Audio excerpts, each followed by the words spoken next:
కొంచెం బాగా ముందుకెళ్ళాను మనం అప్పుడు. కృష్ణమ్మకు చెప్పమ్మ కష్టం కలిగించొద్దని, యమునకు చెప్పమ్మ సాయమునకు వెనకాడొద్దని,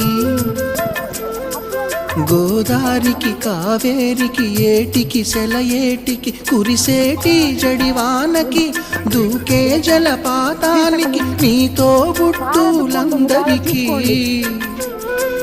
చెప్పమ్మా మా గంగమ్మ. చాలా మునిగిపోయింది. పోయినసారి వచ్చినప్పుడు అస్సలు కంటే అస్సలు లేదు ఇలాగా.